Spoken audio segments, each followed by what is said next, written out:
Popper Etude number 32 is not only about upbow staccato, that is pretty obvious, that is one of the major challenges here, but also about left hand, and there are quite a few issues we are going to discuss as we go through it.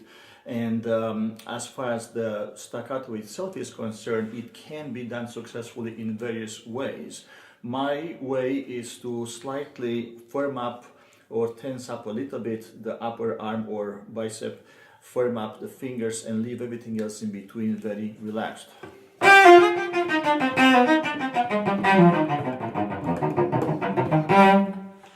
The first left hand challenge begins in bar number 4 and repeats itself in bar number 5 and 6 through a series of octave leaps, and for safety I suggest we use a guide finger in each case.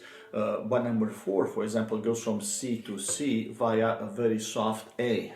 So that's our guide finger. Bar number 5, same thing, between two Fs we have a D as our silent guide finger. Bar number 6, the same thing, connecting two B flats with a G being our guide finger.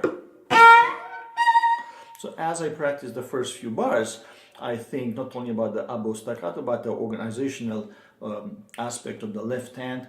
And one more important note, not only for the first few bars, but for the rest of the etude, when we have upbow staccato, and as we approach the frog, I suggest we slightly lighten up the pressure so we don't get too much crunchiness.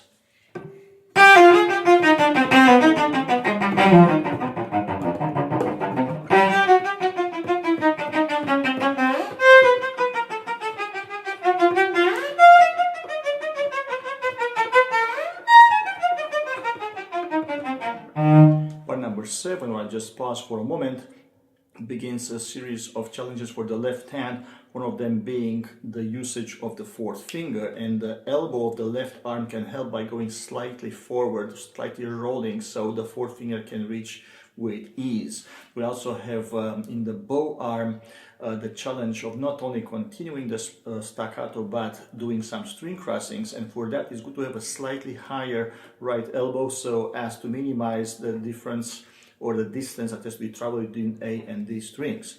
The left hand also has not only the need to have a very square hand, but to be extremely flexible, because Popper changes all the time what's happening within the octave frame. The whole steps and half steps, they change all the time, so we have to be mentally very alert. The frame also sometimes expands or contracts, so we have to be very, very flexible in the left hand.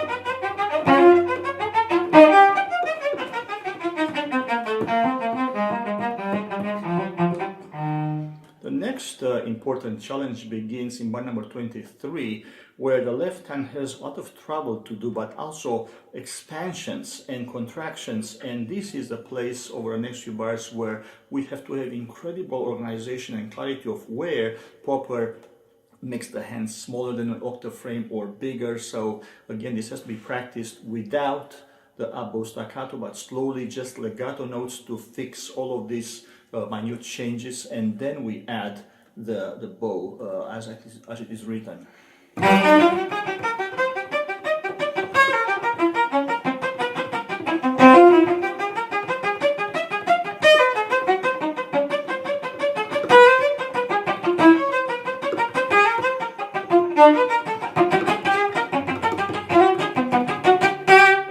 The last point I want to make is about the last 3 or 4 bars of the etude, where, as an example, when we go to a new position higher and higher, we should arrive in a new position with a pre-arranged set of intervals, not to go to only one finger, but to have an organized hand which has 2 or 3 intervals already predetermined.